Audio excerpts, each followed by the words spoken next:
Aquilo que aconteceu aqui, durante uma fração de segundo, está na eternidade.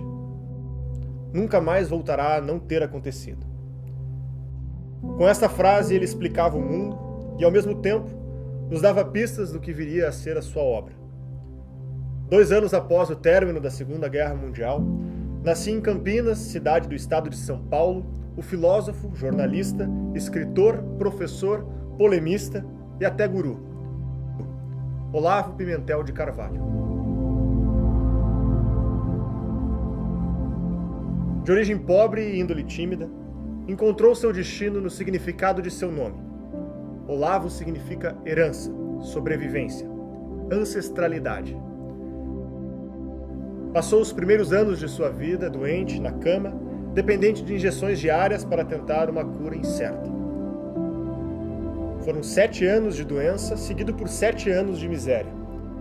Mas ainda garoto, transformou a situação dramática em uma lição que repetiu durante toda a sua vida. Olavo não tinha nada a perder e, portanto, prometeu seguir uma vida sem fingimentos.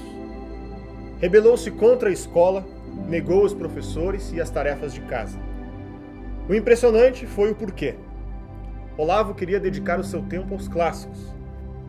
Escolheu como professores nada menos do que nomes como Goethe, Dostoiévski, Shakespeare. E descobriu algo que mudou a sua vida. Era um autodidata. Daí em diante, Olavo de Carvalho continuou correndo sempre por fora do sistema, se descrevendo como uma alma humana em busca da verdade. Certa vez contou que, ainda jovem, fez uma promessa para Deus: que ele o deixasse saber os segredos do mundo, mesmo que não pudesse contar para ninguém. Nunca saberemos tudo que Olavo descobriu, mas o que sabemos é que Deus lhe foi generoso, e muito do que aprendeu foi compartilhado e absorvido por milhares de seus alunos. Ao longo da vida, essa jornada de aprendizagem envolveu Olavo de Carvalho em tudo que foi possível imaginar. Com apenas 19 anos, filiou-se ao Partido Comunista. E não foi qualquer filiação. Olavo compartilhou moradia com os grandes líderes da esquerda brasileira, como José Dirceu e Rui Falcão. Estudou a fundo o marxismo e, depois de muito envolvimento com o partido, o abandonou. Talvez nem os seus colegas mais desconfiados pudessem imaginar o adversário intelectual que diante de seus olhos estava se formando. Um dia, contratado para datilografar um curso de astrologia, foi mais uma vez fisgado por sua índole curiosa e obstinada. Olavo constatou que não entendeu nada do que ouvira e passou a dedicar anos ao estudo da matéria. Tornou-se um dos astrólogos mais reputados do país e, em 1979, colaborou na criação do curso de astrologia para a PUC de São Paulo. Tratava-se de um amor passageiro, que logo abandonaria para continuar sua busca pela verdade. Percebendo que o assunto dificilmente permitia conclusões, resolveu deixá-lo de lado e o transformou em um enigma, que não voltou a visitar nem ensinar. Mas a pulga atrás da orelha em relação à espiritualidade manteve-se viva. Olavo buscou em diferentes grupos, seitas e religiões respostas para a vida. Chegou a ser iniciado na tarica de Fridtjof Schuon, um dos maiores líderes islâmicos do século XX. Durante esse período, em 1986, Olavo recebeu o prêmio por uma monografia sobre o profeta Maomé e um prêmio pela Embaixada da Arábia Saudita por textos inéditos sobre a história islâmica. Acontece que, mais uma vez frustrado, abandonou as taricas e a fé islâmica. Foi só no cristianismo, e mais especificamente no catolicismo, que Olavo encontrou seu lugar de devoção, lugar que defendia ter sido conquistado de forma racional, através de uma vida de estudos e dedicação ao tema. Com seu raciocínio perspicaz, seu conhecimento variado e principalmente sua língua afiada, tornou-se colunista do Globo, da Folha de São Paulo, da Época, da Zero Hora, dentre muitos outros jornais e revistas em torno de todo o país. Os artigos que escreveu para a mídia até hoje se destacam dentro dos jornais. Parecem uma voz isolada, de posicionamento conservador, profundidade filosófica e forte carga autoral. Inquieto, denunciou a falta de seriedade dos colegas, abandonou a carreira e manteve a língua afiada. Um ano depois, após assistir à palestra do professor José Peçanha na USP, indignou-se. voltando para casa e, em um sopro de madrugada, desabafou o que talvez seja sua maior obra, seu grande livro O Jardim das Aflições. No ano seguinte, não abandonou as polêmicas e ganhou notoriedade pública com uma crítica contundente à classe falante brasileira. Escreveu o primeiro de seus livros com o título explicitamente provocativo, O Imbecil Coletivo. Nascia o Olavo de Carvalho destinado a combater o comunismo, os movimentos de esquerda e o estamento universitário brasileiro. As polêmicas midiáticas o levaram a se mudar do Rio de Janeiro para a Romênia, em convite do ex-ministro da Cultura Jerônimo Moscardo.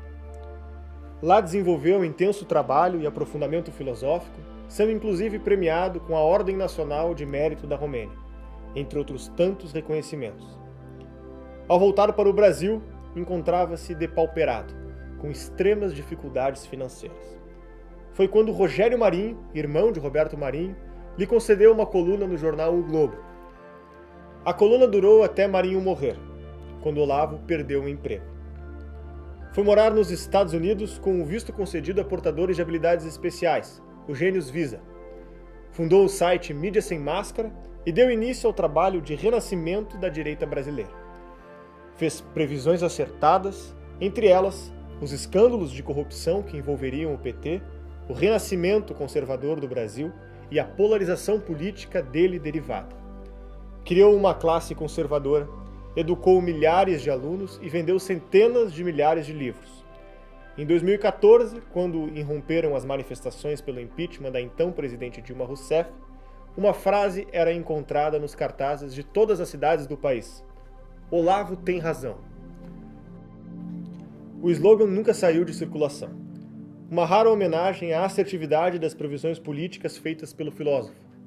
Em 2018, a eleição de Jair Bolsonaro foi acompanhada de um livro em cima da mesa, com um título extremamente provocador: O mínimo que você precisa saber para não ser um idiota.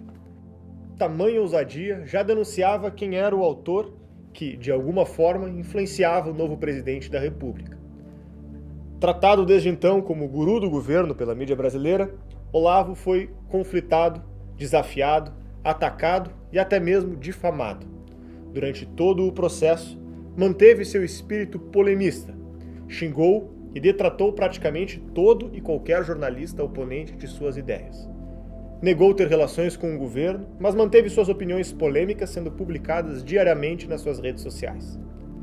Para enfrentar seus adversários, Olavo não poupou palavrões, escarneceu em vídeo de seus oponentes, deu apelidos, atribuiu quase todas as críticas à ignorância e má-fé. Ao longo de seus 74 anos de vida, Olavo desbravou ideologias, religiões, filosofias e políticos, combateu ideias, denunciou pessoas, formou militantes e influenciou uma nova geração brasileira. Escreveu mais de 40 livros, dezenas de milhares de páginas em apostilas e ministrou centenas de cursos ao longo de décadas. Protagonizou até um filme, que levou o nome de seu maior livro, O Jardim das Aflições. Por mais de 14 anos, lecionou aulas semanais no seu curso online de filosofia, o COF, obra que formou dezenas de influenciadores da opinião pública brasileira. Portador de problemas cardíacos, em 2017, Olavo foi mordido por um carrapato, contraiu a doença de Lyme e desenvolveu problemas pulmonares. Depois de diversas indas e vindas aos hospitais americanos e brasileiros, a situação de Olavo se agravou. No dia 16 de janeiro, foi diagnosticado com Covid-19. Na semana seguinte, antes de ser sedado na UTI, recebeu de seu padre os últimos sacramentos. 5 horas depois, faleceu. Quando a notícia veio à tona, a internet foi tomada por depoimentos de jornalistas, profissionais, alunos e gente do povo, que, influenciados pelo professor, manifestaram seu imenso carinho e afirmaram que estavam eternamente gratos ao seu trabalho. Todas essas manifestações, seja de seus fãs ou de seus detratores, deixam claro que o povo brasileiro reconhece espontaneamente não apenas sua relevância polêmica, mas a importância de sua obra. Uma obra que sempre se pautou pela defesa da alta cultura, do combate ao comunismo e do incentivo à busca da verdade. A obra de Olavo de Carvalho partiu de um ideal dele, mas só pode ser concretizada porque foi resultado de uma aliança entre jornalistas, artistas, escritores, profissionais da cultura e o povo brasileiro. Não somente preservar, mas ampliar essa obra é o compromisso hoje defendido por seus alunos.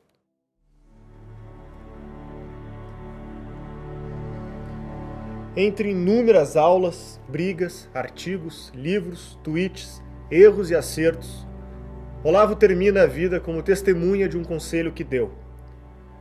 Você tem de ser mortalmente sincero com você mesmo e com Deus. Ser aquilo que você é, sem se orgulhar de ser você mesmo. Eu vou escrever as coisas com uma naturalidade tão grande, com uma veracidade humana tão grande, que todo mundo vai entender e saber me dizer se eu acertei ou se errei. Na medida que você aparece, não com uma personalidade forjada, não com uma máscara, mas com o seu coração na mão, a sinceridade, as pessoas te ouvem. É como Goethe dizia, a maior força que existe é a personalidade humana. Na história da humanidade existem personagens que se destacam porque mudaram o mundo, seja pela força das ideias, seja pela força das armas. O nome Olavo de Carvalho entrou na lista, porque teve ideias que usou como armas e promoveu vitórias com elas.